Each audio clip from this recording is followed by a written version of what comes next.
This Prezi deals with the tricky topic of literature reviews at postgraduate level and takes you through what is expected, broadly speaking, of a literature review section in your thesis and how you could read and write your way into your own literature review or contextual framework for your study. One of the largest tasks of any postgraduate degree is reading.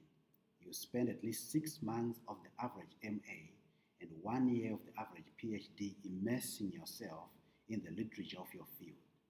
And although you may at points be advised to stop reading so that you can write, revise, generate data, and complete your thesis, there is no reading period of a postgraduate degree with a definitive start and end.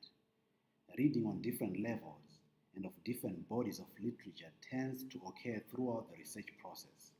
For instance, you will need to probably engage with different kinds of literature: contextual, which may include substantive studies that help you shape and define your research problem; conceptual theoretical, which help you create a theoretical framework for your study and enable you to lift your understanding out of the everyday or common sense realm; methodological, which will help you decide on your research design, the possible limitations and pitfalls, and the most appropriate methods to use in your study. Finally, you may have what you could term supplemental reading, which tends to happen when you have gaps to fill in a part of your thesis, and which requires a strategic and focused research. There are links to blog posts underneath this video, which you could look at later for further information on reading and writing literature reviews that expand on this brief introduction. To work effectively at developing and writing this section of your thesis, you need to read and write strategically. You need to become a literary detective in some respects. If your first keyword search in a database yields disappointing or inaccurate results, refine it, change key terms or expand the key terms, and try again. Keep trying until you start finding what you need to read, and look beyond only the first page or two of the results. Consult a librarian at your university for help with Boolean searches, and check out the Thesis Whispers blog post on literature searching, which is hyperlinked below this video. When you've found useful readings, use the reference lists for clues to further reading, and keep notes in your research journal. Consider an open source program like Mandly to help you categorize, store, and annotate your readings.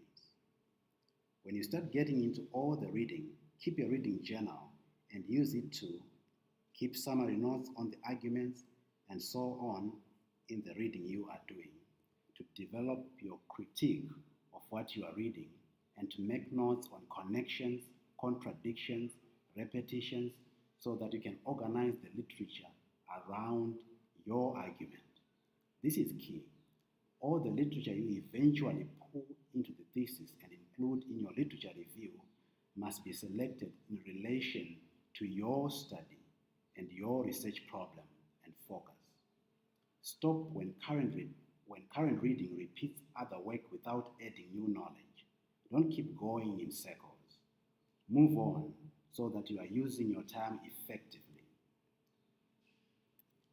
Calling this part of your research project a literature review is slightly misleading, as the term review implies summarizing. A postgraduate literature review in a thesis or dissertation is not a summary and synthesis of everything you have read, in which you outline what each author says in relation to other authors. This will likely result in a lot of writing without a clear point of focus. You need to think about why you are citing the literature. What is it helping you to say in respect of your research question and your thesis argument?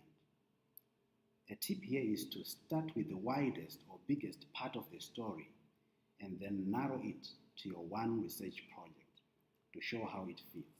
For example, if you are researching public perceptions about climate change and related environmentally aware behaviors before and after Donald Trump became President of the United States, your literature review section would need to start with a broad perspective on climate change and connect this perspective to the role of ordinary people in either advancing or blocking progress, in slowing down or reversing climate change, and then narrow in to what environmental awareness and related behavior is, and also connect all of this to political will and political representations of these kinds of issues, and then also discuss Trump and the kind of political response to climate science he represents.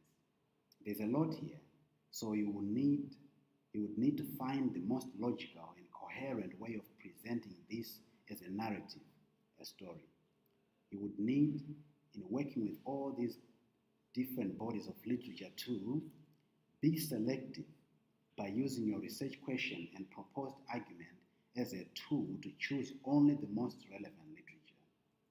Be strategic by reading and citing literature that helps you advance your argument and leaving out that which does not, even if you have read it. And be organized. Find a way of structuring the story so that you can write your readers into your research study. This part of your thesis may be longer than just one chapter and may reveal different bodies of research. Thus, it may be more accurate and helpful to perhaps think of this section as a contextual framework for your study.